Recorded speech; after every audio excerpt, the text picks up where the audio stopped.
Did you watch AEW Dynamite? Yeah, I did. And we do not have the numbers yet, right? No, they made it 655. What was it last week? 670 or something. Yeah, so down. It's just this their average. They're slightly a little bit above the previous 2 months average. So. 679 last week, so down right. 4%. Yeah. All right, so you have the quarter hours or no? Yeah, put them up now. Okay, put them do? up. Interesting. Why do I have to tell you this? Yeah. I read the number first, then I put the quarters up. Right. No, you don't, because I had that. Would have been up. Well, this show basic. It did no up. Same thing. Great lead in, and then it just goes down. Yeah, well, yeah, but no real peaks and valleys. It's kind of like a more linear line. So everybody's kind of like, they had their audience, they watch the show, nothing really turned them off that much. So. Went at 45,000 for Swerve Fox and then MJF. Yeah. Well, that's a 9 o'clock hour. And the learning. So that is 9 o'clock. Yeah. Okay, so all right, so this is funny because Sean Ross Sapp, this opening segment, arguably the best opening of Dynamite ever. What? Okay. Well, is that what you're saying or what? No, that's what Sean Ross Sapp said. Go to Fight. No, Drew, do this too. Once you go to Will Ospreay's Twitter, okay, and he tweeted the dive that he does, the thing he does in the balcony here. I want to show it. It's hysterical because I can't believe the wrestlers these days are like posting like things like that Will Ospreay posts. Moonsault. Right? I'll show it. Where do you see it? Off the thing. Yeah. Okay. All right. So Ospreay. Okay. So Ospreay calls Kenny Omega out. No, not yet. We're not going to get there. Okay. No, that's not it. I don't think. There's a. Oh no, you're right. No. Go to Will Ospreay's. I'm on Will Ospreay. Twitter. That's not Will Ospreay's Twitter. This is 1 million. Okay. Wait, no, hang on. You're right. Hey, wait, hang on. Because there's an angle that he shows that I want to see it. He says, "I've never jumped this high from somewhere before." Is that? Keep going. There it is. Oh, that's okay. All right. Okay, so we're gonna go to that one, right? Okay, so not yet though. I got it. So Ospreay calls Kenny out, right? And bro, to me, this started out with a lot of promise. Unfortunately, the funny thing is the announcers are talking about how these are two of the biggest stars in the business. And of course, they're not dressed like stars at all. They look like two fans just wearing regular clothes. That bro, should we wear like at least like $500 worth of clothes? Like at the very least. Okay, you should have on a couple $100 worth of jeans, a $200 shirt, maybe a $100 hat if you got one, or some $200, $300, $400 shoes, right? Ospreay's ring gear makes him look like a superstar. When he's not in his ring gear like this, he looks like just a fan. Okay, and I'll keep saying that these guys don't know how to dress like stars, and it hurts their show when the announcers you're catching this show and you're seeing these two biggest stars in the ring and they don't look the part at all. When do you ever see like Conor McGregor not looking sharp? Hey, come on, it's like dude, one of you guys. This is not hating. Even Logan Paul and his brother in that thing, even though they weren't wearing a suit, right? They're wearing expensive. Because you've got the money. It ain't like you don't have the money, right? And you can use it as a tax write-off, right? And it's not even that. It's like, dude, it's like this is criticisms that these are good criticisms. Yeah. Like, you don't look like a star, dude. Well, to young people, we're just boomer haters. And I'm just saying, it's not hard to do. We're nice. One of the reasons you get over is you look like a star. Like, even in Hollywood, even they have a more casual, laid-back thing. Like Adam Sandler, you never see him well-dressed. He's always like in jeans and thing. But Adam Sandler's almost like CM Punk. Right. Like they're, That's his gimmick, kind of, right? Right. Okay, but the funny thing is, like, I remember this, but when like Alberto Del Rio, when he was on WWE, he always dressed to the nines. Right. Like Tony Montana, like he's still like has a I remember one show he had on, he pulled up, they had him drive into the arena like in a really nice Cadillac, right? And he's with the Ricardo guy, they get out. Bro, he had on like a nice black velvety Versace shirt and a white Versace suit. In glasses, he looked like a male, like a model, like somebody like a Hollywood. Bro, he still does. He still does. And he's our world champion right now. And what was Rodriguez wearing? I like just regular nice clothes. Yeah, I didn't know. No. He was wearing a tuxedo, dude. A tuxedo. That's right. He wore it right. So I'm just saying, it's like it's like, hey, we're rich. Bro, it's like rich. You're going to this show is not going to like ever look like it can compete with WWE if the performers look like inferior, like they don't make as much money as the WWE guys. You know what I'm saying? Because that's what they look like when they come out dressed like this. So I just want to go on that rant. But I think it's a very valid criticism, and these guys should. And it's not the type of criticism you should just say, "Oh, don't just dress nicer." Right. How hard is that? It's like I don't get it. So this was an interesting exchange because I think it gets where this went, it got funny. So Ospreay explained to Omega that a lot has changed in his absence. He has nothing to do with the Don Callis family anymore. And he said that Omega came back at a bad time because Moxley's holding the title hostage. But if he's running to the Callis family, he can't do it on his own anymore. Then Omega grabbed the mic for him in kind of like a aggressive manner. I recalled their match Forbidden Door where he dropped him on his neck and stabbed him with the same screwdriver Don Callis stabbed with him months earlier. Omega said he did it because he wanted to prove he was the best, and it took diverticulitis killing him for anyone to recognize that Ospreay even existed. He then said he hoped that he enjoyed being number 2 because number 1 is back and never able to trust someone like him again. Ospreay called him but they were interrupted by the Callis family. Bro, that's what I said. This was getting to a place where I would have wanted to hear these guys have more of a verbal exchange, and then Don Callis comes out. Right. All right, but I like and not for long either. Right. So Omega ran after them. This was dumb.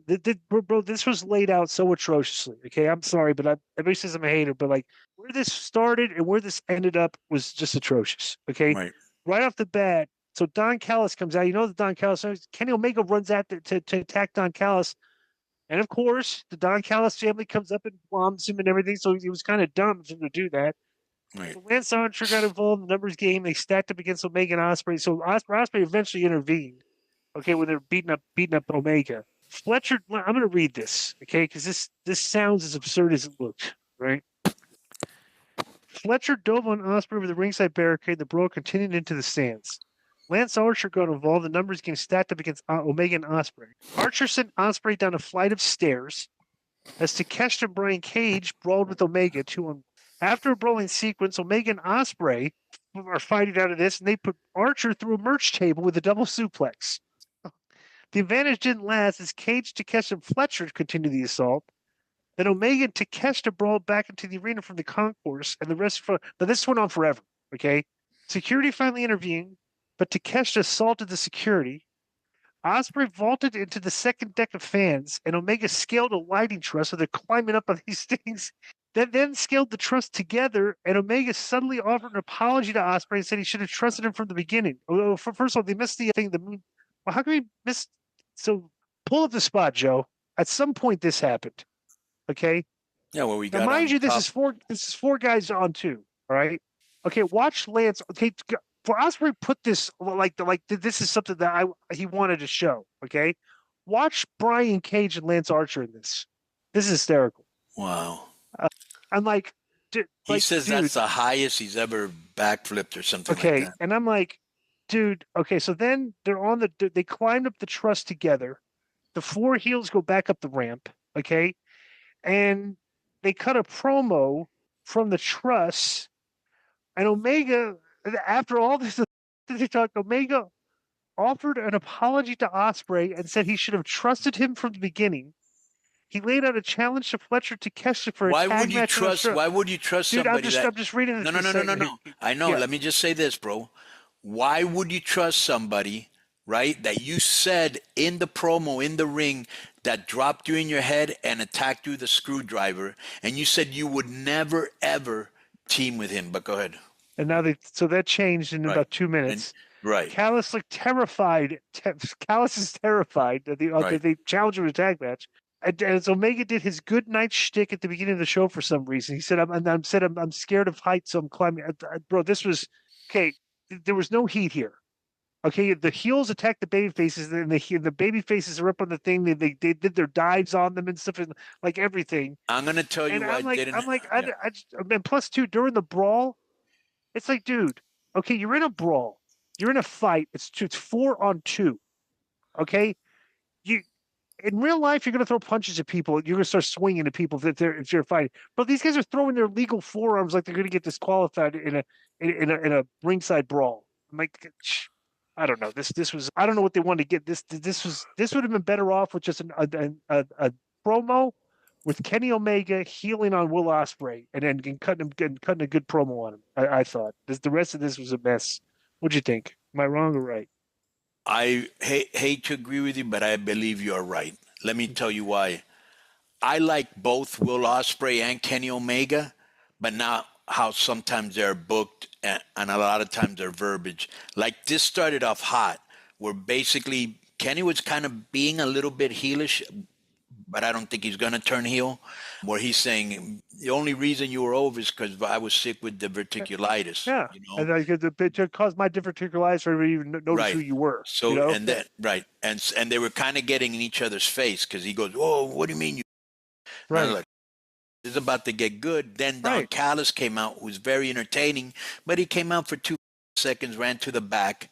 And there was another thing that I was like, dude, do you not have a continuance what you're doing? Ospreay actually said this. You saw the show last week, right? Mm-hmm. Tell me if I'm misremembering. Ospreay said that the last time they were in the same, he couldn't remember the last time they were in the same ring and weren't throwing punches at one another. How about last week? Right. You know? That's true. And then, he's saying, I'll never ever, be your partner. And 10 minutes later, I should have trusted you. You're a cool guy. Right. And here's the reason why there wasn't that much heat in the match. Bro, and you never even mentioned this once, but to me, and I like Brian Cage, but just because I like him doesn't matter. I can't point out things that aren't good. This brawling was brutal. Horrible. It looked like a They wrestling. were doing a lot of lazy forms on the back. Right, and stuff right, like bro. like Do you not know the camera's on you? It's You like know, there's no, that's why I said these guys don't know how to brawl. Bro, With forearms, they're doing spots. Right. Like it didn't look realistic or effective the majority of the times, bro. When I had to do something like that, I was very snug, and I told the guy to be snug with me so it would look believable. As a matter of fact, the Ripley Nia Jax pull look way apart better. was way better than this whole thing. And wait 1 second. Wait. Hey. Talk about the old man yelling at clouds and shooing people up. Get off my lawn. You should have literally said, "Get off my lawn." Like you should use that. Yeah. What was he selling? What were they selling? He's like some security. I just did your neighbor's security thing. Okay, big deal. Did I ask for? He did not go away happy because I always destroy everybody. But let me tell you something about this, and this is where I think with this generation. Now, guys, anything I said, Disco, would you say no? That's not true. No, and plus I'm going to post on Twitter. I'm one of the statements I'm going to make. You're absolutely right. This is like a bunch of supposedly some of their best workers. Takeshita, Fletcher, Ospreay, and Kenny Omega involved in a brawl. Why did the Nia Jax versus Rhea Ripley look better than this? You know what I That's almost feel like? Tell me if you get this vibe. Right. Tell me if you get this vibe. Joe, did you see the show? No, I didn't see Dynamite. All right. I get this vibe. Like, remember that old shirt that Al Snow used to wear that I used to love that said, "Pin me, pay me"? Right. Yeah.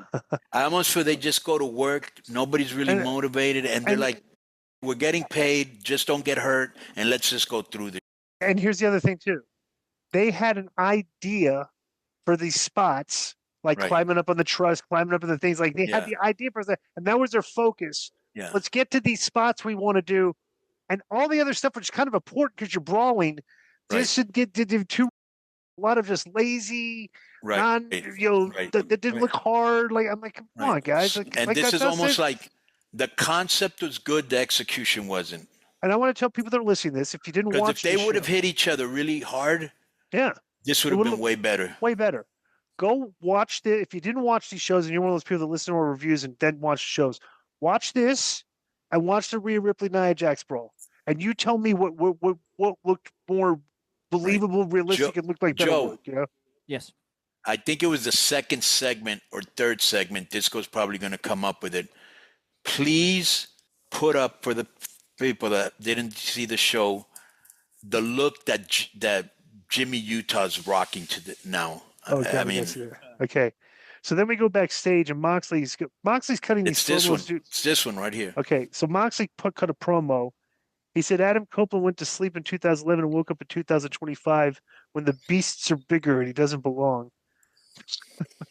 That's funny because all the big guys lose every match on that show. Right. Mox recalled Cope's neck hanging on by a thread just like Danielson, and maybe it was time to send him back to the doctor to get a worst case diagnosis. He called him a relic from the past he doesn't have time for because he was building a future. Let's hear this. Okay, before look at what they're wearing here. Okay, wait a minute. Look at what all three of them are wearing, to be honest. What is this look that Jimmy Utah's got here? Is he trying to be cousin it? Yeah. Put pause here. This is hysterical. Damn, Utah's scary. Look at him. He combed his hair over his eyes. Yeah, scraggly beard. That's brutal. But that's the kind of thing that Tony hasn't listened to. Like, this show, along with a lot of people on X or other podcasts, have been going, yeah, we don't really dig Wheeler Yuta. Nah, maybe he's not going to be a main eventer. Maybe he's this, maybe. And push. You know, he doesn't give up. Bro, who was one of the first guys that was saying it? Me. Yeah. I go, bro, you're Daniel Garcia and this guy aren't ready yet. This was 4 years ago. All right. Here is my nice John. Shirt, dude. Nice shirt. Here's my okay, this shirt that I wear, okay, Right. that John Moxley's wearing. Right. Okay. All right, bro, I no lie. Okay. This is a pajama top shirt that I wear when I go to sleep. When it's chilly at night, I wear this in my bed. Okay, and this is what Moxley, who's the number one heel on the show and the world champion, is wearing on the show with the, you know, I don't know, man. I don't know. This is supposed to be their number one heel faction. Look at how they're dressed. He should, with the bald head and the beard, he should probably wear some tinted sunglasses and a baseball hat and probably a black shirt. That, I think, would be... I mean, you know, something. But I mean, that's it's he literally just pulled clothes out of his drawer, didn't really care what he took, and just put it on and went on TV. You know? All right, go ahead. Play this. Okay, you want to hear it. We don't have to hear it. I just want to see. It's funny. The Wheeler Utah. What's going on there, please? I don't know. All right. Bro, the show is easy to. I'm sorry. Like, this show is easy to make fun of when you're making mistakes like this. You know, it's like, come on, dude. It's like you guys look like fans the way you're dressed. Yep. So then the Hurt Syndicate comes out. They look like $1 million. You know who else looks like $1 million on the show and actually does a very good job? Ricochet. Justin Roberts. Yeah, he Justin does. Roberts dresses nice, puts good emphasis on his ring, and He looks good. He looks professional out there. He's the best dressed guy on the show. You know who else? Probably. Here's a reminder. This is actually not. It's actually very entertaining if you think about it, right? Who else used to be one of the best dressed guys on our show backstage? On our show? WCW. Yeah, who was always one of the best dressed guys every week? Michael Buffer. Perry Saturn. And I wonder if Justin Roberts is channeling his Michael Buffer here, just like dresses nice every single week. Whatever happened to him? He still does. He's done some announcing for the DAZN fights, the DAZN fights. Whatever. Oh, okay. Yeah, I haven't seen him in a while. Super cool guy. Yeah, he still does. So we do the Hurt Syndicate versus Private Party, and you know this was what it was. It went 9 minutes. For the finish that you got here, where they just steamrolled him, basically, this should have been a 3-minute match, and really put over. Okay, the Hurt, we just dismissed your tag. Now you have a very formidable tag team that looks like two badasses. That who's going to beat these guys? You know what I'm saying? So here's good booking and bad booking. You know, like we said before, this looked like literally men against boys, which is literally what it was. Right, okay, yeah. This was the right call, but bro, I mean, you had Private Party go over the Young Bucks, and they've already lost the title. You should have left it on them a little bit more, given them a bit more credibility, you know. But these guys just look like stars, are bigger, they're cooler, you know, and this did nothing for them. I think this hurt Private Party, you know. Right. And like I said before, Lashley could have had a handicap match against both, and it would have been more believable. Right? Not more, but it would have been, you would have accepted the result, right? Yeah. Mark Briscoe walked down to check on him after the match for some reason. That was. So then they had a video package of Mariah May. This is actually well done. Looked like they put some time into this. She mocked Toni Storm for being deranged and said she would go to Australia to put her down for a second time. And May said AEW doesn't deserve her and told Toni Storm that she couldn't wait to meet her. So then they go to Toni Storm backstage, and she's still doing this like a gimmick where she's happy to be there, whatever she's doing. And Harley Cameron walked up to interrupt, and they bonded over being Australian and drinking a shoey together when they went home. So they actually should have, like I said, Harley Cameron busted his promo, but there should have been some like a hook there or something they could have had where they had words. I don't know. What'd you think? You're muted, by the way. Well, it was kind of funny because they were talking like in Australian slang, Right. you know, and I caught a couple of the words because, you know, Stacy's Australian. Mhm. But I want to actually play it for Stacy and go, can you decipher this for me? Because I didn't understand the whole thing. But Right. since they're going to Australia, you know, I'm sure the Australians popped, and they're both talk Australian. I Australian. thought Toni Storm was from England, but no, she's not. Right. So backstage, Karen, this is another issue I got. I'm always fantasy booking this show because they make what I think are mistakes booking wise. Yeah. But backstage, Karen Jarrett, okay. So what happened last week? They had the big verbal exchange, and then MJF grabbed Karen Jarrett, used her as a hostage, and ran away like a little. All right. Right. So Karen Jarrett told Jeff that she didn't like him getting down the mud with MJF last week and said that's not who he was anymore. He said he understood and he would take care of it, and he headed towards the ring. Now, let me tell you something. If there was any truth or character development in with the Karen Jarrett and the Jeff Jarrett character, Karen Jarrett would have been completely cussing about MJF putting his hands on her last week and told Jeff Jarrett, you better go out there and rip that guy's head off or you're not coming home tonight. Would have been the better like that. That would have been more realistic verbiage, other than like, I don't like you getting down in the mud with this guy. And it's like, bro, this was. Yeah. How good of a character is Karen Jarrett? Excellent. And she's a good actress and stuff. Yeah. This was not the way you want her acting after she just got like, Bro, like I said, I think everybody's MO is pay me, pin me. You know what you know what I'm saying? Yeah. Right. So Jarrett comes to the ring because they're in Knoxville, so he's got a good pop in Tennessee. He said he would settle it with MJF the Southern way at some point. He brought up Jerry Lawler, then take him out to the woodshed. That was a good line. He thanked the crowd for inspiring him and giving him the juice to enter the Owen Hart Cup tournament. Then he called out John Moxley to come out the arena and talk. Death Rider's music hit, but instead of Moxley, he was assaulted by Claudio. And then he grabbed a mic and told Jarrett that no one goes to Moxley unless they go through him. He should stay out of their business. And Claudio started to leave to the crowd, but Jarrett told me he'd have to kill him to stop him. And he challenged Claudio to a match next week. When he beats him, he gets his world title shot. Now, my question was, so he took Karen Jarrett's advice, decided not to bring up MJF, just said, I'm going to beat you, but then put his focus on what you call it. I thought this angle was between him and MJF, and they were going to be doing like 4 to 6 weeks of TV or something like that. I don't know what I don't know. All right. So Claudio started to leave, and Jarrett told me I have to kill him to stop him. I thought that was. Here's the the problem that, like you said, all of a sudden they switched storylines. Just like, remember, we were supposed to see, and they actually started a storyline with MJF and Daniel Garcia. Mm-hmm. What happened to that? No. So I think the problem with me is that, and like I said, I've been watching wrestling for a long time, but first of all, who thinks that Claudio is going to beat Jarrett? Nobody. All right. Oh, no. Right, yeah. So he'll beat Claudio, go in there with a little bit of steam, and then what's this guy Moxley will beat him. Actually, you know what? I would not doubt if MJF costs him the match against Claudio. That might happen. That might happen too. Yeah. So Swerve comes out without. We'll find out. Let you know why later. But I don't think the announcers mentioned, because Swerve just came out. He's wrestling AR Fox. Now, mind you, Swerve and AR Fox have a history. Remember when the two of them went to Nick Wayne's house and beat him up in his wrestling ring? Okay, but they're wrestling each other now for some reason. I don't know why. AR Fox hasn't been on that show forever, but he's got a match with Swerve. Swerve beats him and then goes to shake his hand after the match. Then hang on. So Ricochet comes out and he jumped on the apron with a pair of scissors.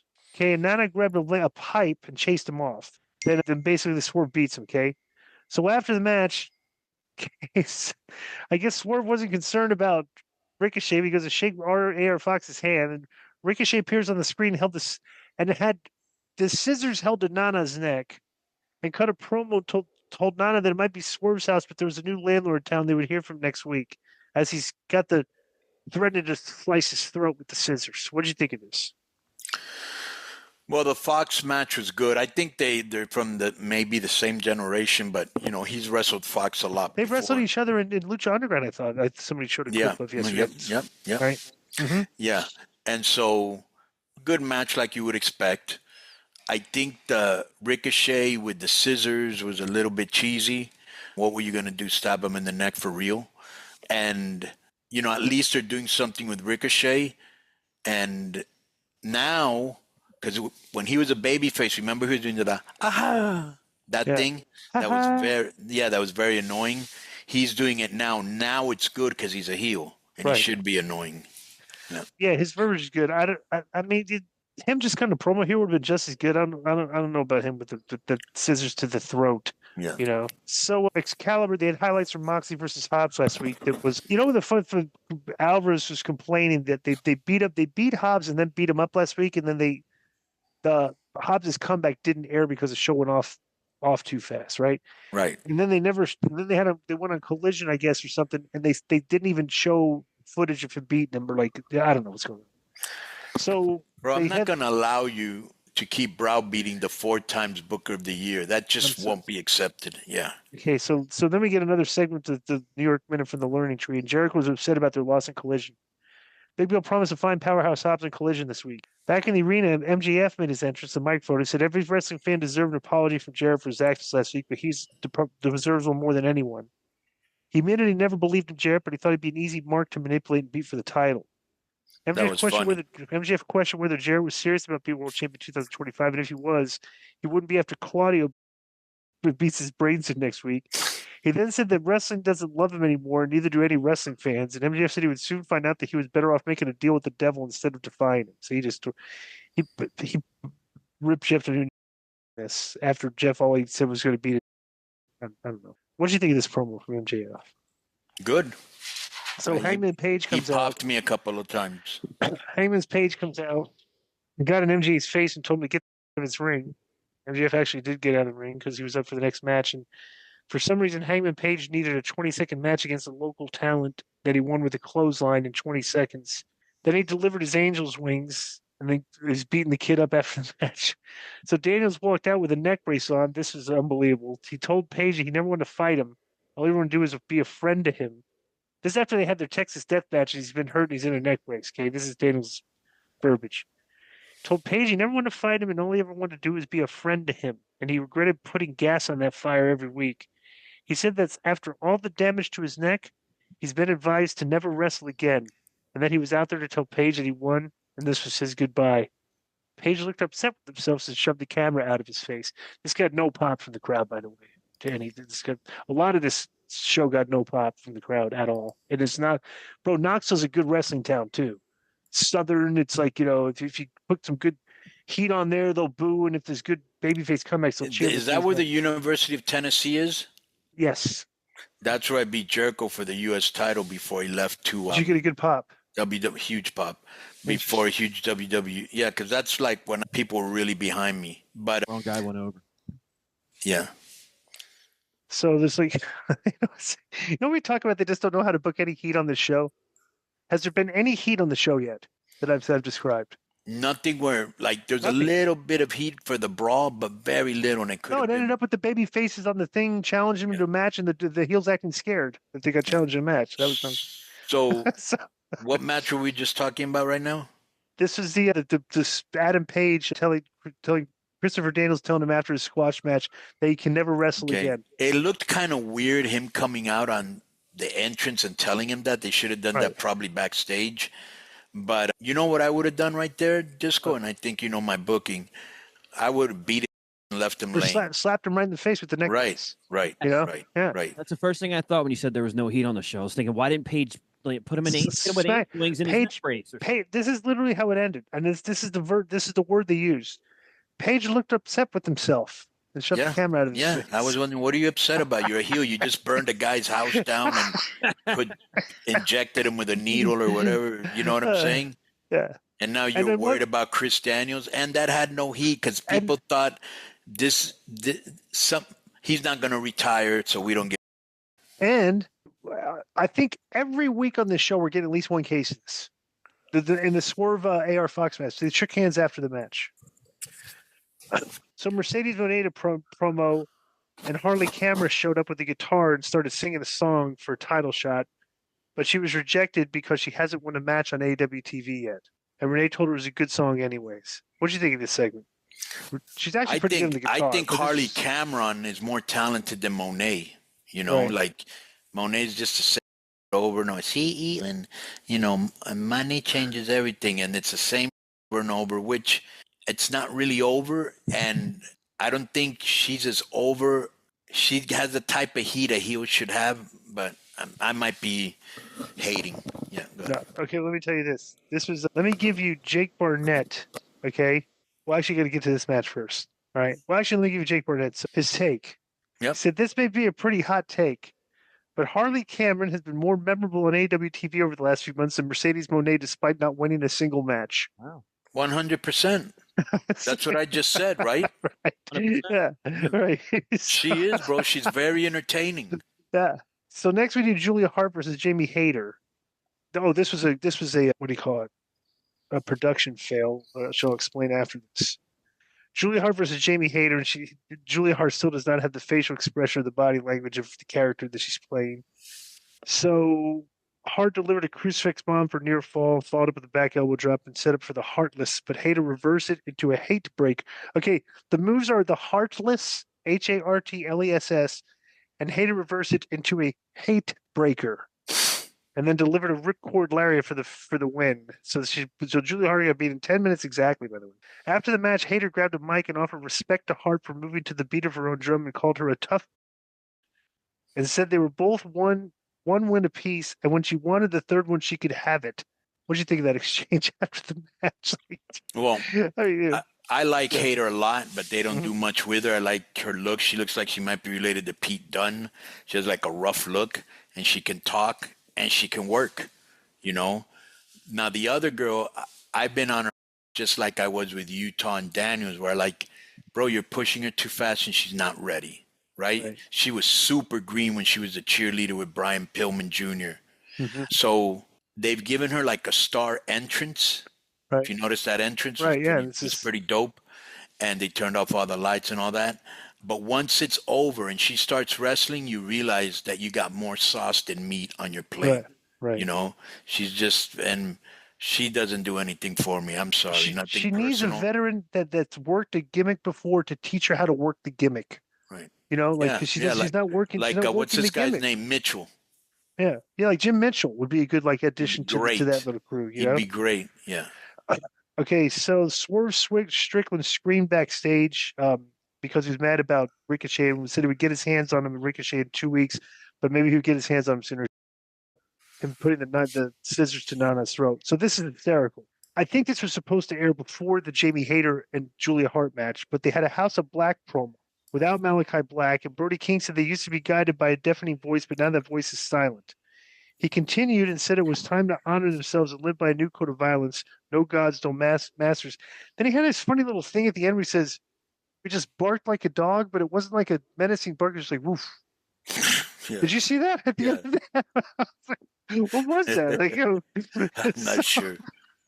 Joe, see if you can pull that promo up. Between that and Jimmy Utah's look, I was very perplexed. Pull up House of Black promo Dynamite.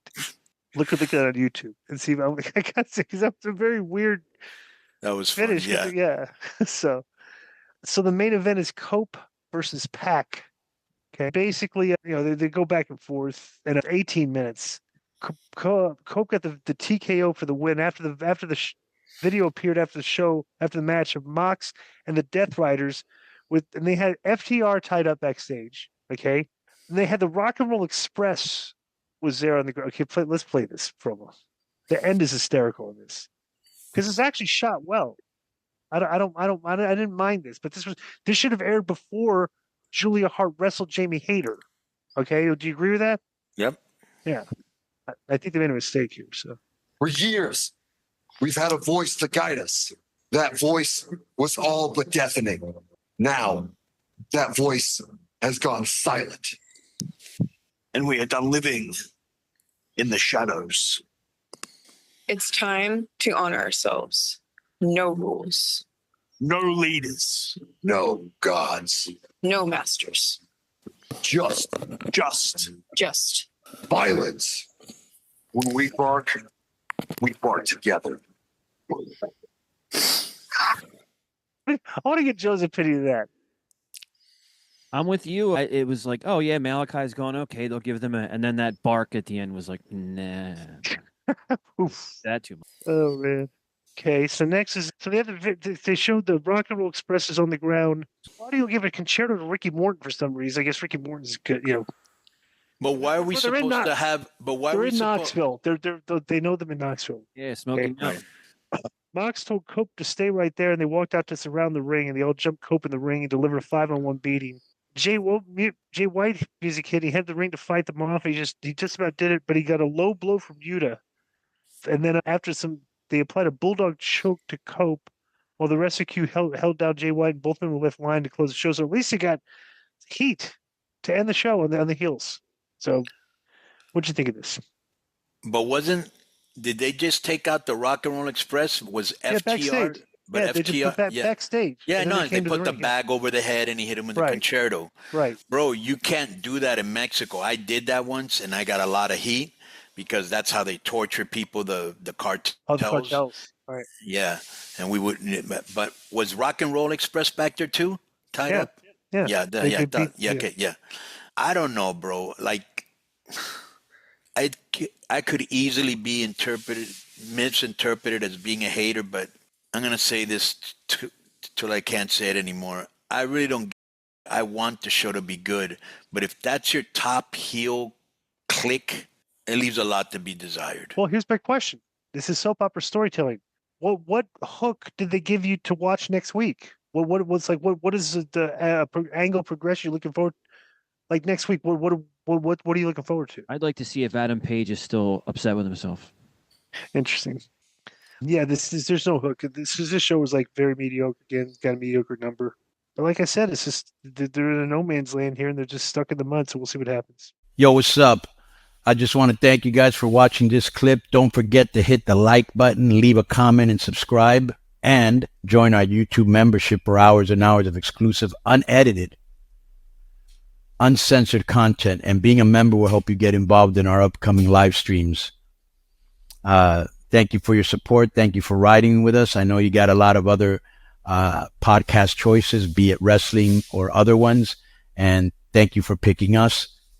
Boom.